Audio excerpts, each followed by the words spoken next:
بسم الله الرحمن الرحيم. السلام عليكم ورحمة الله وبركاته. الحمد لله نحمده ونستعينه ونستغفره ونؤمن به ونتوكل عليه ونعوذ بالله من شرور أنفسنا ومن سيئات أعمالنا، من يهده الله فلا مضل له ومن يضلله فلا هادي له، ونشهد أن لا إله إلا الله وحده لا شريك له، ونشهد أن محمدا عبده ورسوله صلى الله تعالى عليه وعلى آله وصحبه وبارك وسلم تسليما كثيرا كثيرا. أما بعد، فأعوذ بالله من الشيطان الرجيم. بسم الله الرحمن الرحيم. إن الله وملائكته يصلون على النبي يا أيها الذين آمنوا صلوا عليه وسلموا تسليما. اللهم صل على محمد وعلى آل محمد كما صليت على إبراهيم وعلى آل إبراهيم إنك حميد مجيد. اللهم بارك على محمد وعلى آل محمد كما باركت على إبراهيم وعلى آل إبراهيم إنك حميد مجيد. Respected listeners, last month I spoke on the topic of tazkiyah, the nurturing of the soul, and I promised that this month, inshallah, I would speak on the topic of the diseases of the heart. It's a natural follow-on to what I was mentioning last month, namely, we are who we are, not because of our bodies and our physical properties, but rather because of what and who we are within. It's not the body, the flesh, the blood, the bones that make us who we are. Rather, it's the spirit, the ruh, that resides in us.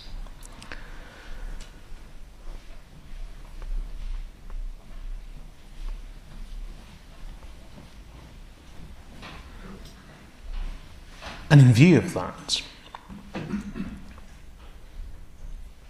we should ensure that we don't neglect the essence of our existence, which is within the ruh, the spirit, not the body.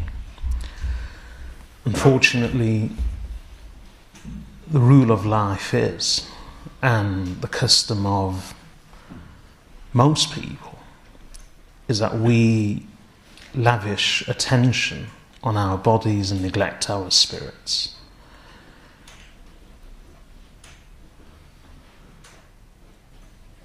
In everything, including health. And when it comes to health, we're all very health conscious, or we like to be health conscious, we would like to be health conscious. The amount of money and time we spend on our bodies in terms of cosmetics, medicines, supplements, vitamins, good food, superfoods.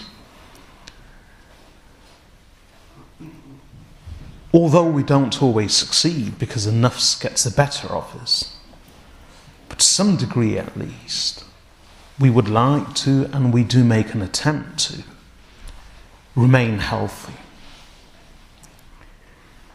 Because we want to live. We want to live as long as possible. The love of life drives us to ensuring that we remain healthy so that we can live for longer.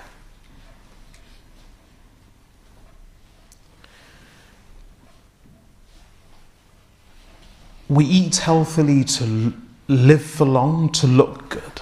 We train, we exercise in order to again look good and to hopefully live for longer. But all of this, whether it's cosmetics, whether it's healthy eating, a healthy lifestyle, or fitness and exercise, diet and exercise, all of these things are geared towards maintaining the health or promoting the health of the body, not the spirits. And it's a huge industry. The fitness industry is worth billions. The health industry is worth billions. In fact, for most countries throughout the world, the greatest expenditure, in fact, not just countries, but for the majority of people across the globe, per head expenditure, both individually as well as collectively by governments, the highest expenditure is probably in the field of health. So it's a huge industry, and yet all of it is geared towards preserving just this physical body, which ultimately doesn't mean much because it's merely a box, a crate, a cage, a carriage, a packaging, a mode of transport. It's a vehicle. And how foolish would a person be if they got a car and starved themselves, literally actually starved themselves, in order to polish and paint the car. They remained unclothed, naked, in order to give the car a shine. They actually deprived themselves physically of food and starved in the process and weakened themselves, malnourished themselves, in order to polish and clean and colour and paint their car. Who remained filthy and dirty, allowed grime, dirt and filth to accumulate on their bodies, and became totally unkempt and dishevelled, merely to save time and money in order to spend that time and money on the car, in polishing it, valeting it. What would we think of such a person? And yet that's exactly what we are doing with ourselves. The body is merely a mode of transport, a vehicle. And the real essence of life, the real passenger, the real person, the one or the thing that really matters, is the ruh that lives within. And we are starving and neglecting that ruh. We are refusing to nourish it, to clothe it, to protect it, to maintain its health. We are allowing it to become sick, malnourished, and die a very slow death so that we can look after this vehicle. Allah subhanahu wa ta'ala, when He speaks of the hypocrites in the Quran, in fact right at the beginning of the Quran, after Surah Al-Fatiha and at the beginning of Surah Al-Baqarah, Allah subhanahu wa ta'ala mentions the hypocrites, the Munafiqeen, for the first time in the Quran. And Allah describes them in the following words: في قلوبهم مرض فزادهم الله مرضا. That in their hearts there is a disease, there is a sickness. So Allah increased them in sickness. And prior to mentioning the hypocrites, Allah actually mentions the believers and the unbelievers.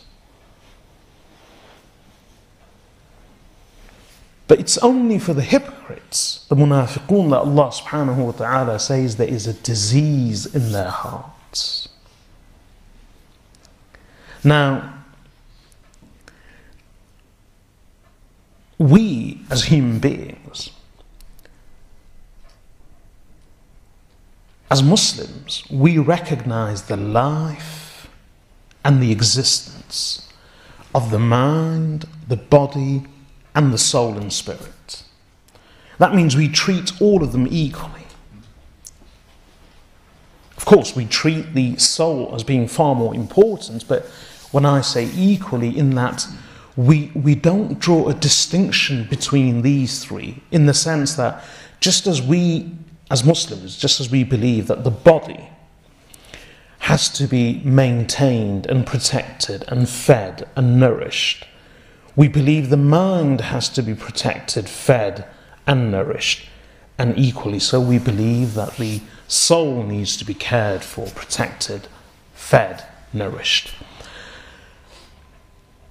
And when I say we look at all of them equally, I mean that just as we recognize the importance of health for the body, we recognize the importance of health for the mind, equally so, we recognize the importance of health for the spirit, for the soul.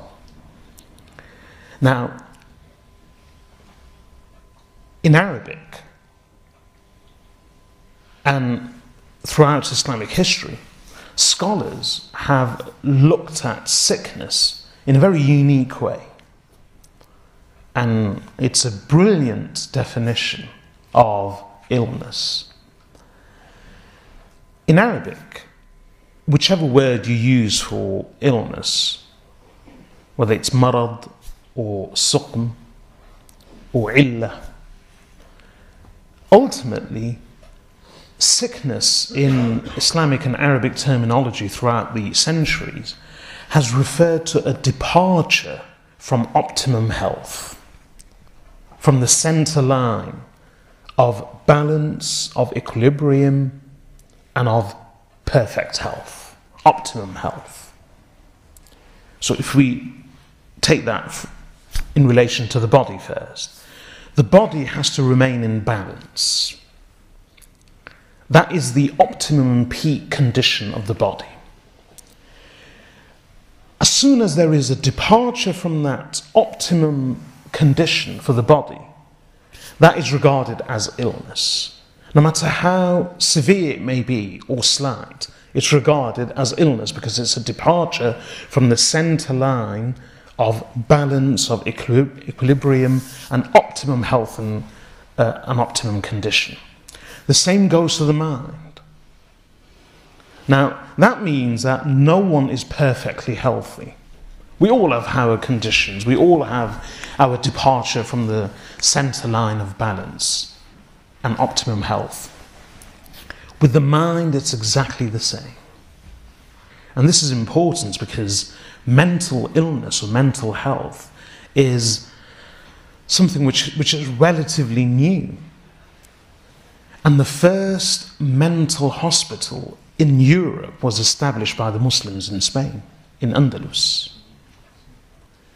Centuries ago, Muslims recognized the importance of mental health and that it could be treated and that it was a genuine psychological condition and that people with mental health were not treated as demons, as devils, as outcasts. Because Muslims believed and viewed mental illness just as they viewed physical illness, in the sense that it's merely a departure from the center line of premium, optimum health, of perfection, of balance and equilibrium. And just as with the body is a complex organism. And the most trivial of things can upset the balance of the body. You can have one thing to drink, one thing to eat. One thing might be good for one person, but not necessarily for the other. So, the slightest disruption in food, in drink, in sleep, any one of a myriad of reasons, a myriad and a multitude of reasons, could result in a person falling ill, physically. And when they fall ill, it's simply a departure from the center line.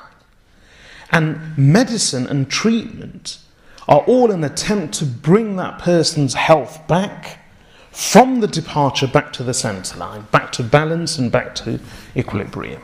That's all it is. So Muslims recognize that just as every body, being so complex, is vulnerable and susceptible to becoming unbalanced. Similarly, the mind is vulnerable and susceptible, because it's even more complex than the body, of becoming unsettled, of departing from the center line of optimum health. As a result, just as there is no stigma in a person falling ill, there should be no stigma in a person's mental health departing from that center line of balance and equilibrium. This is why Muslim physicians, Muslim doctors and ulama, they established the first mental hospital many, many centuries ago in Andalus, in Spain. And in fact, even before that, that was in Europe, but even before that in Arabia, in the Middle East, mental health patients were being treated as mental health patients, not as demons or devils and outcasts, because Muslims had this holistic view of health and of illness, because they always regarded illness as merely a departure from their center line, and that could happen to anyone.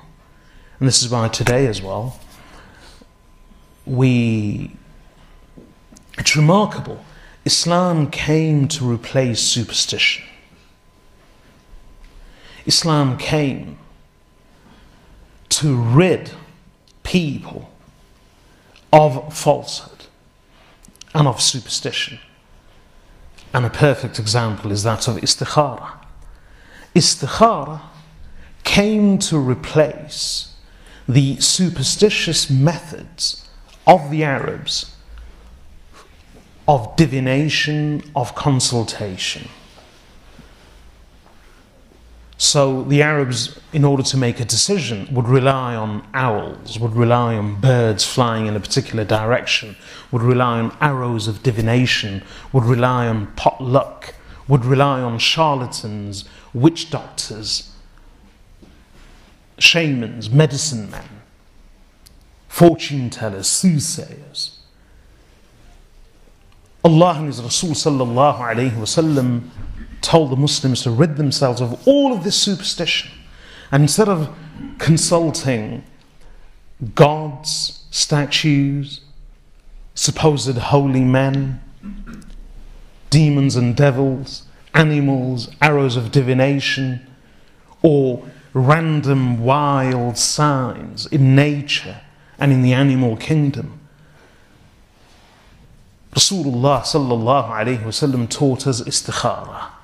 And istikhara means the seeking of khair, the seeking of Allah's blessing. Remarkably, we've reduced istikhara, which came to replace superstition. We've now reduced the same istikhara to superstition itself. So we do istikhara, and then in order to make a decision or reach a decision after the istikhara, again, we've resumed what the Arabs would do, consulting this person, that person, supposed holy men, looking for signs, relying on dreams and uncertain things. So we've reduced istikhara to the very thing that Rasulullah sallallahu alayhi wasallam brought istikhara to replace. Similarly, when it comes to mental health, Muslims have a unique history of treating mental health as a health condition, to be treated properly, medically, with understanding, not to reduce. And what have we done? Just as with istikhara, we've now reduced mental health issues to superstition. And one of the reasons is a stigma. Rather than, it's far easier for a person to believe that someone has done something wrong to me than it is for them to accept that there is something wrong with me. So nobody wishes to believe that there's an imbalance in my mind, or something's happened to me, or that something's wrong with me, or that my mental health isn't in its peak optimum condition. That's very difficult for us to accept because there's a stigma attached to it. We would rather believe that some old lady in a remote village in some corner of the globe has cast a spell on us. Remarkably, we find that easier to believe, that someone's done sihr on us, or we are possessed by jinn or demons, or that we are so special that jinns are pursuing us and demons and devils are hounding us, and that we are victims, not just victims of human beings, but victims of spirits, ghouls, demons, jinn. Muslims have a history of recognizing mental health for what it is and to treat it professionally.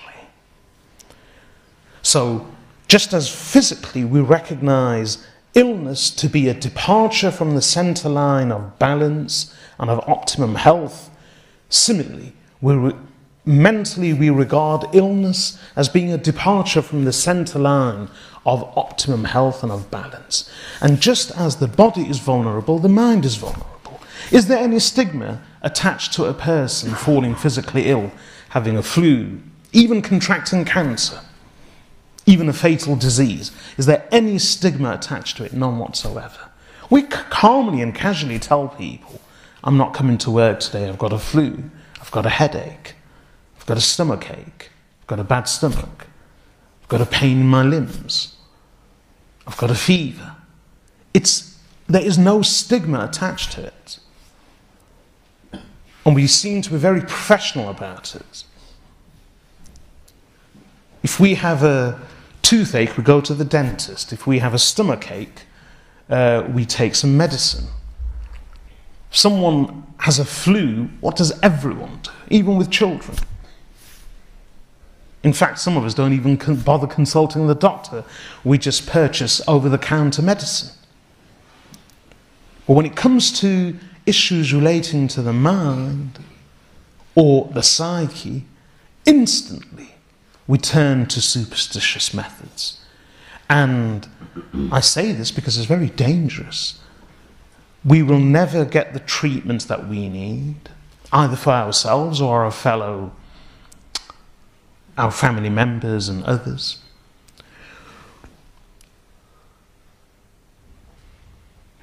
We remain sick in a very serious sense, and we create havoc in our lives and the lives of others. But this is not today's topic. Today's topic is the sickness of the soul or the diseases of the heart, and it's all related. Why is it related? Because just as Muslims have recognized sickness to be a certain thing in the physical body and in the mind and mental health, they regard sickness as being exactly the same thing when it comes to the spirit, which is a departure from the central line of optimum health and balance. And again, the soul is susceptible, it's vulnerable to disease, to illness, to sickness, to departure from the central line of optimum health. And as Muslims, we must maintain the health of all of these things, the mind, the body, and the spirit. Just as we wouldn't poison the body, we can't poison the mind, and we certainly can't poison our souls. Now, the heart has many diseases, many. Just as I mentioned earlier, Allah subhanahu wa ta'ala, when He describes the hypocrites, says of them, فِي قُلُوبِهِمْ مَرَضٍ. In their hearts there is a disease. Hypocrisy is a disease. That disease is aggravated by hypocritical behaviour, by sins.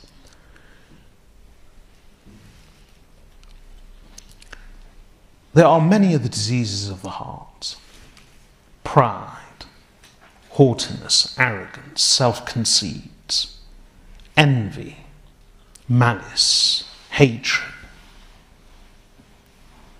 All of these and many more are diseases of the heart, which are corrosive. In one hadith, Prophet ﷺ describes envy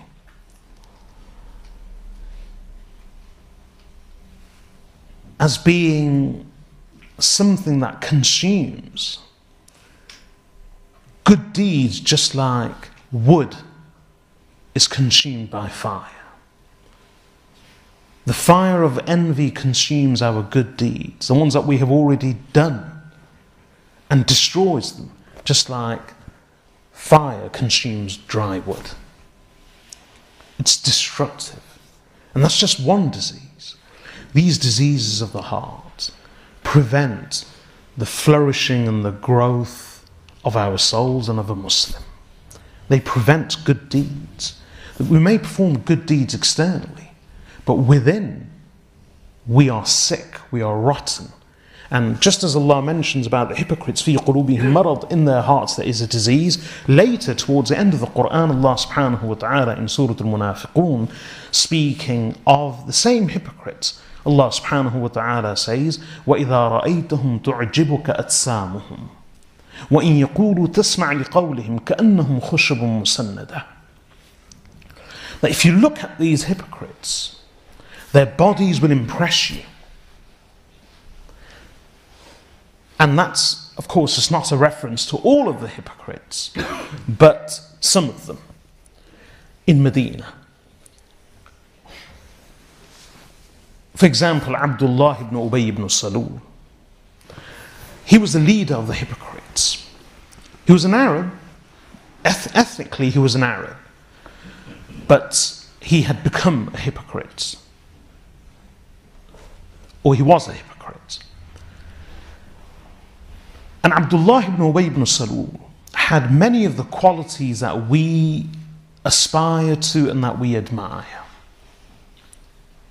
He was of a good build, physically imposing, strong, healthy. He was extremely handsome. He had a sweet, alluring voice. He was very eloquent in speech. He was a born leader. He was charismatic. In fact, before the arrival of Rasulullah sallallahu alayhi wasallam in Medina, Abdullah ibn Ubay ibn Salool was about to be crowned as their leader. They looked up to him greatly. And that was Abdullah ibn Ubay ibn Salool. And this was one of the reasons why he was very bitter towards the Messenger sallallahu alayhi wasallam, because he felt that the Messenger sallallahu alayhi wasallam had usurped his throne. So Abdullah ibn Ubay ibn Salool had all of those qualities of charisma, of eloquence, of articulacy, of handsomeness, of beauty, of physical imposition, of leadership that many of us admire and aspire to. He had all of them in bucket loads. And Allah attests to that in the Quran. That when you look at them, وَإِذَا رَأَيْتَهُمْ تُعْجِبُكَ أَجْسَامُهُمْ, their bodies please you. وَإِن يَقُولُوا تَسْمَعْ لِقَوْلِهِمْ, Allah continues that وَإِن يَقُولُوا, and if they speak, تَسْمَعْ لِقَوْلِهِمْ, you listen attentively to their words. His speech and of some of the other hypocrites, they were very eloquent. Their speech was captivating. People listened to them. In fact, on the day of Uhud, the Prophet ﷺ marched from his masjid in order to face the Quraysh in the 3rd year of Hijrah, when they came to Medina to attack Medina. Abdullah ibn Ubay ibn Salool, who was still a recognized leader, he marched with the army, or he joined the army. Ultimately, there were 1,000 people following the Messenger sallallahu alaihi wasallam. Abdullah ibn Ubay ibn Salool, later, before the Prophet sallallahu alaihi wasallam arrived in Uhud in order to face the Quraysh, Abdullah ibn Ubay ibn Salool actually managed to convince 300 people to abandon the Messenger sallallahu alaihi wasallam, to turn away. So he turned away and 300 of his followers joined him. So the Muslim army was reduced from 1,000 to 700, and they were eventually going to face 3,000 of the Quraysh. I relate this simply to explain that how at such a key moment when the city of Medina was under threat and an army of 3,000 was at its door, and the Muslims had to face them. They were already in small in numbers. At such a critical moment, Abdullah ibn Ubay ibn Salool, because of his leadership, his eloquence, his position, he was able to convince 300 people to join him and to abandon the Messenger sallallahu alaihi wasallam and to turn their back on the Muslims. So he was very eloquent, he was charismatic. Even Allah attests to his eloquence, his charisma, his beauty, his physical structure. And yet Allah then says, كَأَنَّهُمْ خُشُبٌ مُسَنَّدَةٌ, despite all this external beauty, charisma and eloquence, these hypocrites, they are no better than propped up planks of wood. كَأَنَّهُمْ خُشُبٌ مُسَنَّدَةٌ, as though they are planks of wood propped up. What that means is, in the garden, in rural areas nearby the house, just as you have building materials lying around, pieces of wood lying around, or maybe a piece of wood propped up against the wall, it's not it looks good. It looks good because you think to yourself, well, this is good, it'll come in use someday. And therefore you leave it lying around or you prop it up against the wall. Before you realise that years pass and it's still there. You've never done anything with it. So it looks good, it appears to be good, it appears to be useful, but in reality it's worthless. It's useless. That's the example Allah gives of the hypocrites. They look good, they sound good, they appear good, they may show potential, but ultimately they are utterly worthless and useless because of their emptiness within. So Allah Himself says they look good, they sound good, but في قلوبهم مرض, there is a disease in their hearts. And that body is worthless.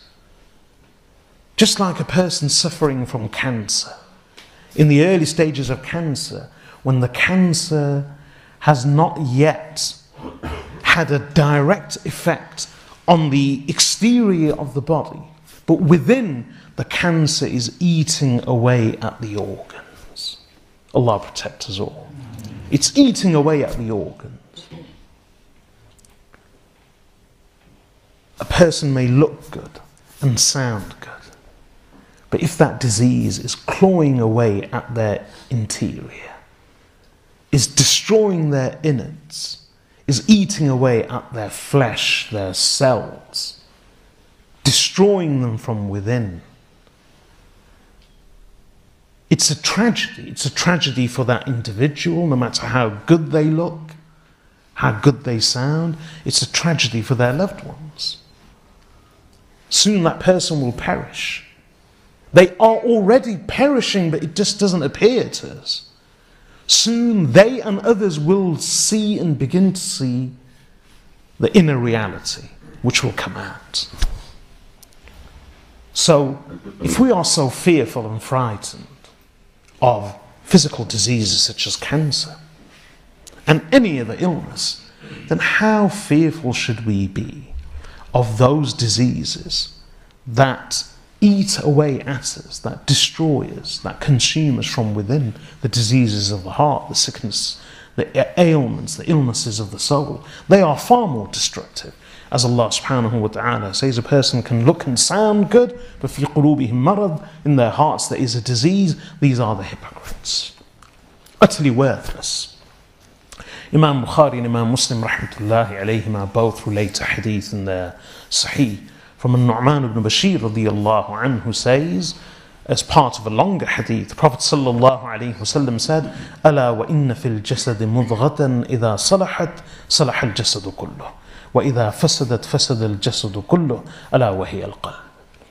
Prophet sallallahu alayhi wasallam said that know in the heart, in the body, know that in the body there is a heart, there is a piece of flesh. Know that in the body there is a piece of flesh. This piece of flesh, if it's good, the whole body is good. And if it's corrupt, then the whole body is corrupt. Know that that piece of flesh is the heart.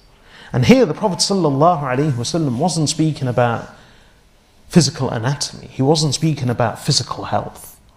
That if the heart is healthy, the body is healthy. Of course, that is also true. Primarily, the Prophet ﷺ is speaking not of physical health, but spiritual health. And the meaning of the heart being pure, hence the body being pure, is that the body will perform good deeds. Pure in its spirituality, pure in its obedience to Allah, pure in its faith, pure in its goodness. The goodness of the heart leads to the goodness of the body. The corruption of the heart, the sickness of the heart, will lead to the sickness of the body. Even though it may appear to be very healthy, ultimately that's not what makes a person. In fact, think of it this way. How many of us have been present at the bathing of a body? The bathing and enshrouding of a body. How many of us have been present? What's remarkable is that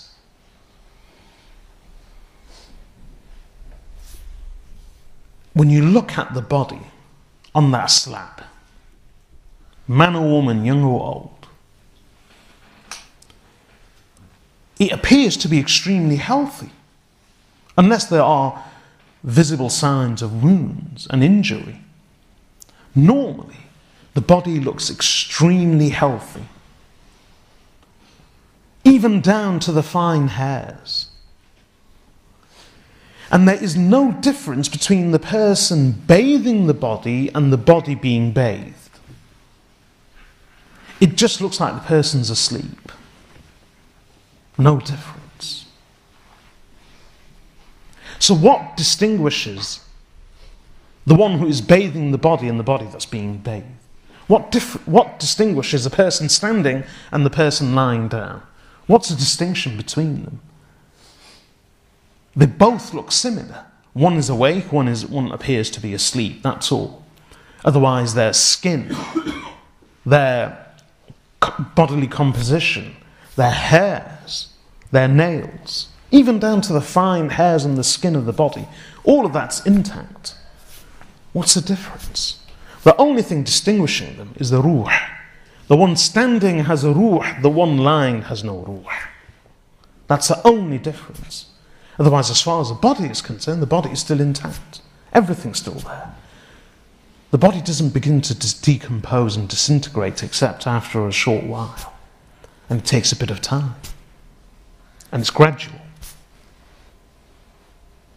In fact, I heard recently in an interview with a leading scientist who studies death and the bodies of the dead and their minds. He was saying that even after a person dies and they actually medically record a clinical death, that clinical death is recorded when a person's breathing comes to an end and a person's heart stops functioning. But the scientist, and this is not just a random scientist, this is a scientist whose field and area of expertise is studying the bodies and the minds and the brains of dead people, those who've just died. He was saying that from much of the body, it appears that the person is still alive. The person still appears to be alive when you look at the interior of the body, the cells, the flesh. Because even though the heart has stopped functioning, many areas of the body continue to function. But the person is no longer alive, the person is dead. How do we explain that? How do we understand that? It's very simple. All of this brings back to us the reality of life. That the body is something else. The person is, in fact, the body, parts of it may still be living, may still be alive. But we do not regard that as our loved one. Because the ruh has departed. It's the ruh that makes everything. The body can actually remain healthy even after death for a short while. But the person is no longer alive. The ruh has departed, disappeared. So all this attention that we lavish on our bodies to maintain its health, to promote its health, diet, exercise, fitness, appearance, cosmetics, it's misplaced. That doesn't mean that we don't take care of ourselves. Prophet ﷺ has taught us that our bodies have a right over us. But Allah has a greater right over us than our bodies. And our ruh, our spirit, has a greater right over us than our bodies. At the moment, the way many of us behave is that we assign no rights whatsoever to the ruh. In fact, we deny its very existence. If not in belief, then in practice. And all of our attention, our love, our care, our maintenance, our expenditure, all of this is reserved only for the body. But as much as we fear the diseases of the body, we should fear the diseases of the heart. And how much do we fear the diseases of the body? How many of us would imbibe poison consciously? How many of us would do it? No one. We attempt to eat healthily. As soon as there is a scare about a certain food product, that's it. Nobody touches it. Whether it's true or not, a rumour is sufficient to thwart us from eating a certain food. A rumour is sufficient because we want to maintain our health. At the beginning of each year,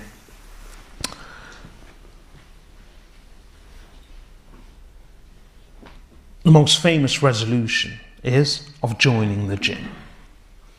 That's the most famous resolution. Of joining the gym, of losing weight, of dieting. And this is how gyms make their money. I know a few gym owners, and if I can share with you some of their comments, remember these people are in the business. This is their business, this is their livelihood, this is their bread and butter. So they know everything about gyms. And the things they say about gyms are, some of what they say is as follows. One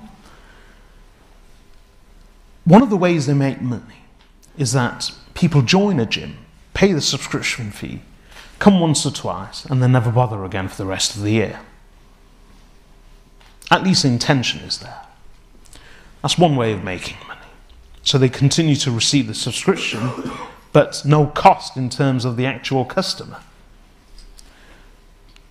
Another thing which I've heard from people working in gyms, as trainers or gym owners, is that yes, some people come in for health reasons. But in their words, many, if not most, come merely to look good. So it's cosmetic. The idea, in fact, in the words of one gym owner, he explicitly said, speaking about young Muslims, that young Muslim men come into the gym, they pump themselves, they train rigorously throughout the week, they take supplements, And they do it all not for health reasons, but merely to look good when they go out on Friday and Saturday.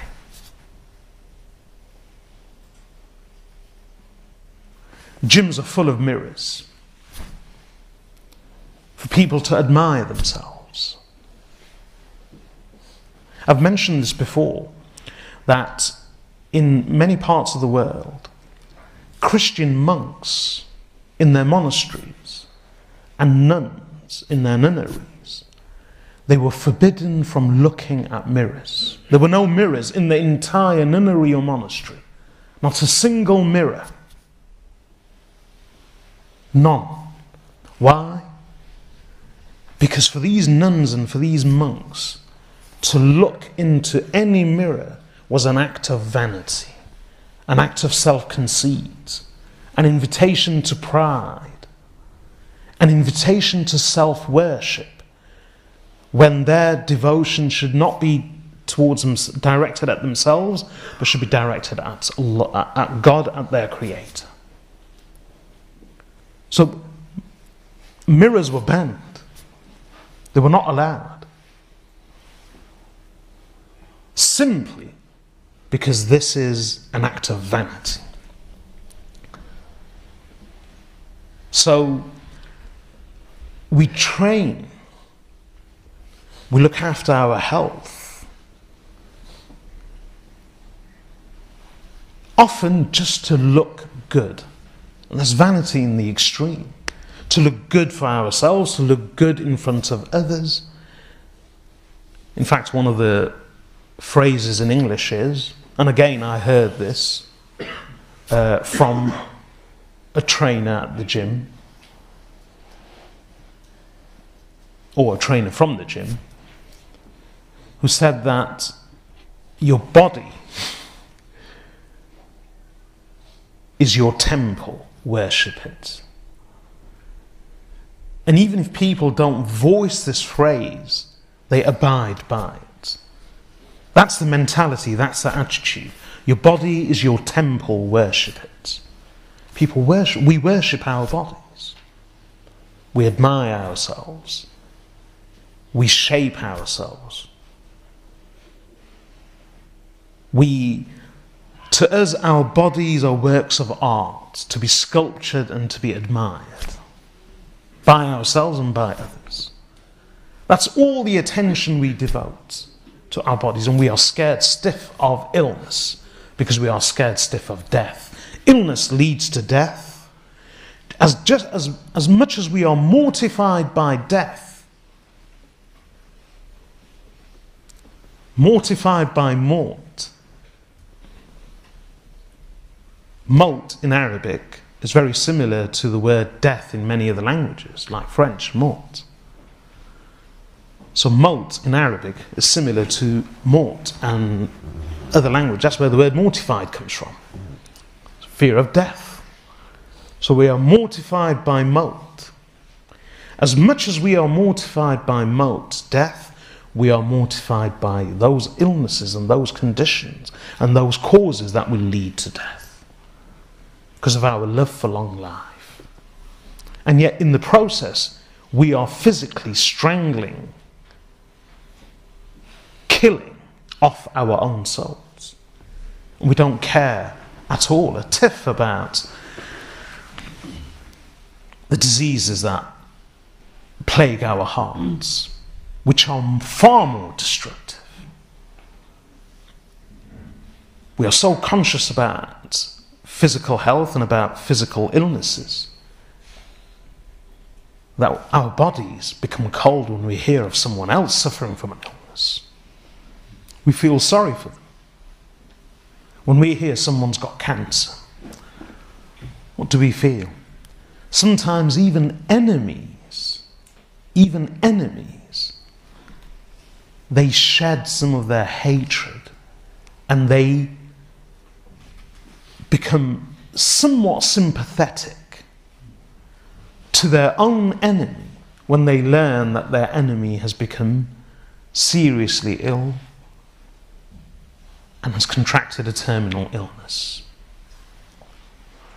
We fear cancer, we fear many of the diseases. In fact, again, very recently, I heard about, well, this is an ongoing thing, but one of the areas of research is prolonging life, and not just prolonging life, but finding the cure to death. To be able to switch off the genes that cause us to age and to actually prevent death. And the thing which I heard recently, very recently, only in the past 2-3 days, was an attempt by scientists, a genuine attempt to achieve everlasting life for human beings. That's an area of research in which people are actively working to be able to achieve everlasting life and to cheat death. So, this is how much we love our bodies, that we want everlasting life for these bodies. But the soul, we are killing it in the process, even if we haven't killed it off already. So Allah subhanahu wa ta'ala, in the Quran, the Prophet sallallahu alayhi wa sallam in the hadith, without going into specific verses and hadith, in general, many of the verses, many of the hadith, all speak about the health of the heart, the health of the spirit. And as Muslims, we should be as fearful of the diseases of the heart as we are of the diseases of the body. The diseases of the heart: malice, envy, hatred, pride, conceit. These are very destructive, extremely destructive. This is what will make us or break us. And if we could just lavish some attention to our arwah, our spirits, as we do to our bodies, we would be far better people. In fact, Ramadan is coming in just 2 months. Just a few weeks from now, we will begin the month of Ramadan. That's what Ramadan is all about.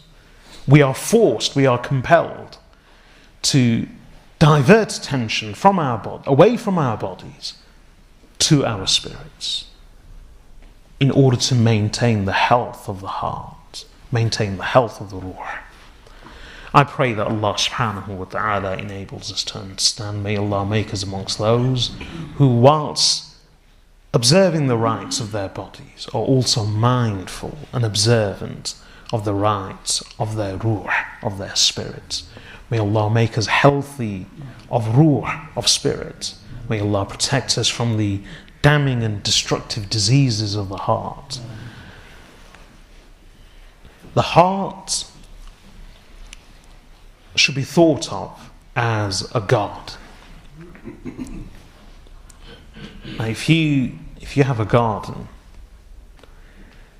and you want to plant flowers, fruits, fragrant flowers, beautiful greenery and vegetation, whether it's pleasant to eat or pleasant just to look at and smell in the garden. If you want to make a beautiful garden,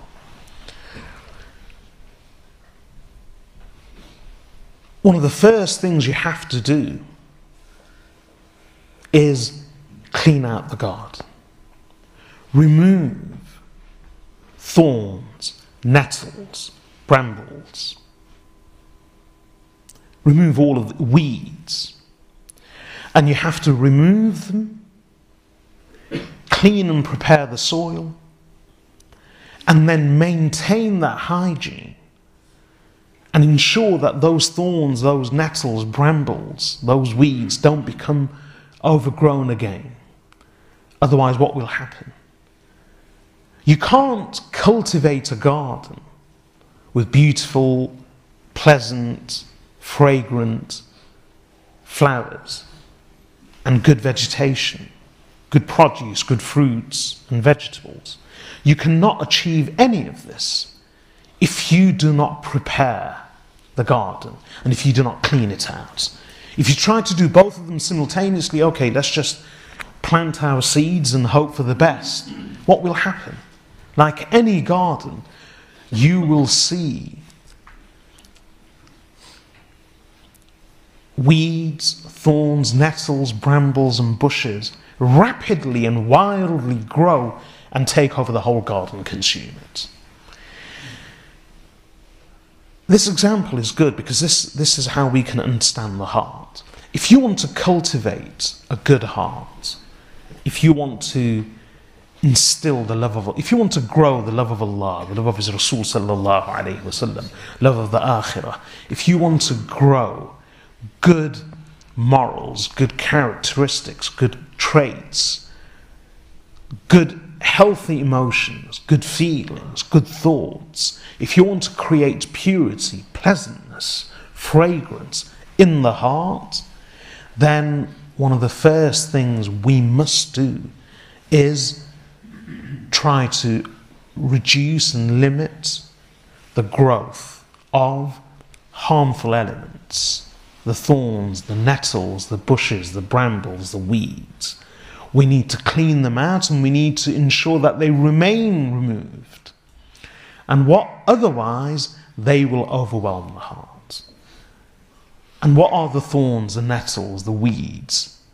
The killer plants, the killer ivy of the heart. These are the diseases of the heart. We can't work on both simultaneously, in the sense that we can't just say, okay, I'll do a bit of good and hope for the best. So I'll try to do good, but I won't resist the evil. And it's not just sins of the flesh, it's sins of the heart. How can we grow the love of Allah when we harbour hatred towards everybody else? When we carry so much malice in us, so much hatred in us, how can we grow the love of Allah? How can we grow purity in our hearts when we have such impure feelings? How can we grow goodness in our hearts when we harbour so much envy? How can we grow the love of Allah subhanahu wa ta'ala, which demands absolute servitude and humility, when we are full of pride, haughtiness, arrogance and self-conceit and self-worship? They never go hand in hand. Any little attempts that we make will be overwhelmed and destroyed by the diseases that remain in us. So we have to make a conscious and a concerted effort to actually tackle these diseases. We can't just do good and hope that the good will overwhelm the evil. It doesn't work like that. We have to make a conscious and a concerted effort. That means we have to actually work on our envy. We have to work on our malice, on our hatred. We have to work on our pride. And I've spoken about pride. One of the ways of actively working on our pride is to forcibly humble yourself. You have to actually humble yourself forcibly.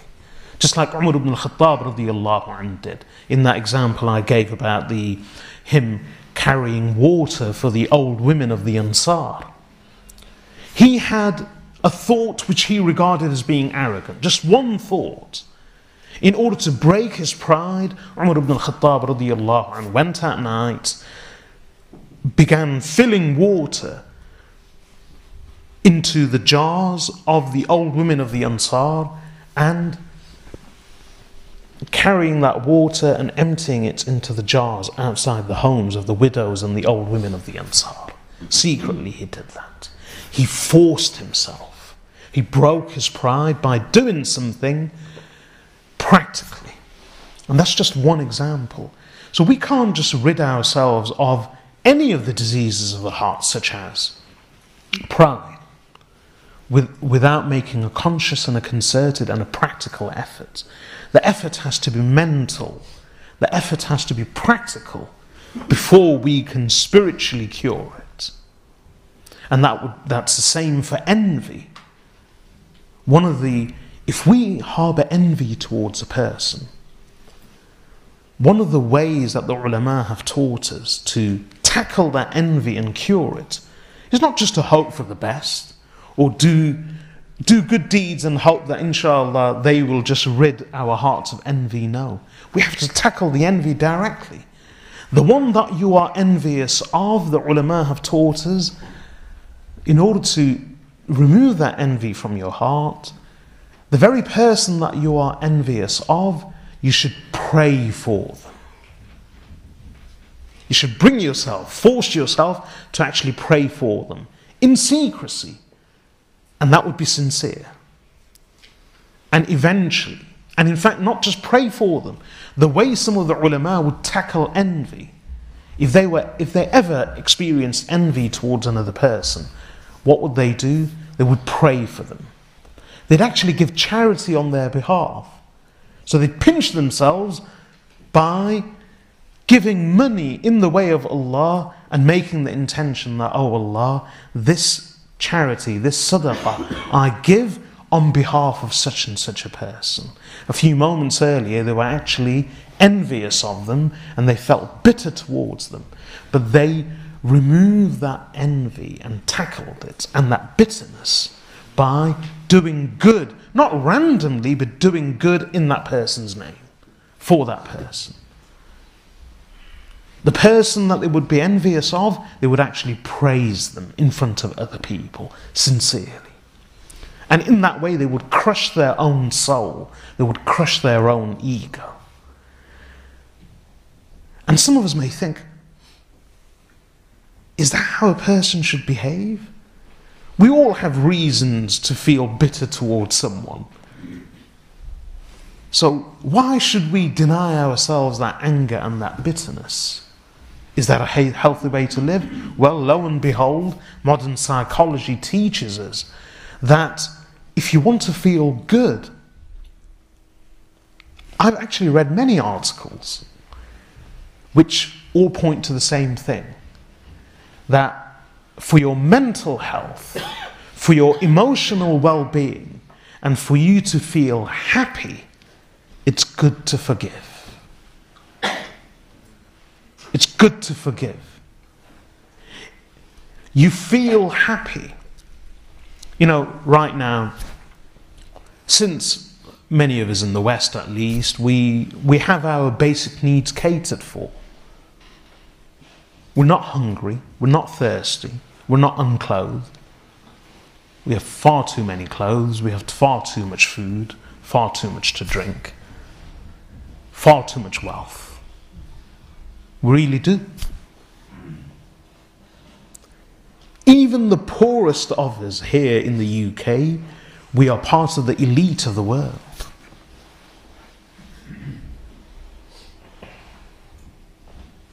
First world problems. Which model smartphone should I get next? First world problems. We have far too much money. And yet, we're still not content. We're still not happy. So if you follow many of these articles in the news and magazines, etc., online, a lot of them are all to do with well-being, happiness, contentment, mindfulness, meditation. What's all of this leading to? It's all about feeling good. It's all about feeling better. Because people are beginning to realize that the health of the body, the wealth of the body, the food and nourishment of the body is not the be-all and end-all. There's something else. And what many of these articles point to are some of the greatest truths and realities that Islam has taught us 1400 years ago. And one of them is this. You want to feel serene, you want to feel tranquil, you want to feel content, you want to feel happy.